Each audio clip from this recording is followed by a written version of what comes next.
தோற்றத்துக்கு முன்பதாகவே பிதா எனக்கு தந்தவர்களா இவர்கள் என்று சொல்லப்பட்டிருக்கா. அப்படி என்றால் நீங்க இப்போ இந்த சந்ததி முதலாம் சந்ததியில தேவனை தெரிந்திருக்கலாம். ஆனால் என் ஆண்டவராக இயேசு கிறிஸ்து உங்களை உலக தோற்றத்துக்கு முன்பதாக பிதாவினிடத்தில் பெற்றுக்கொண்டார் அவர். அல்லேலூயா.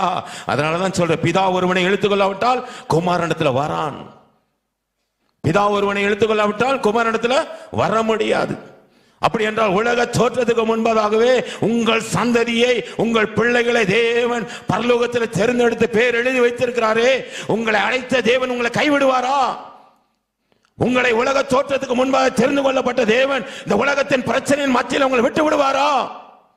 காரணம் என்ன? அவிசுவாசம், அன்பிலிவ். அன்பிலிவ் வந்தவன ஒரு பயம் வந்துடுது உங்களுக்கு. பயப்படுகிறவர்களும் எங்க கொண்டு சேர்க்கிறா தெரியுமா? நீங்க பயப்பட்டீங்கன்னா யார் மேல விசுவாசம் இல்லை உங்களுக்குள்ள? தேவனுக்கு மேல விசுவாசம் இல்லைன்னு அர்த்தம். பிரச்சனை பார்த்து பயப்படாதீங்க.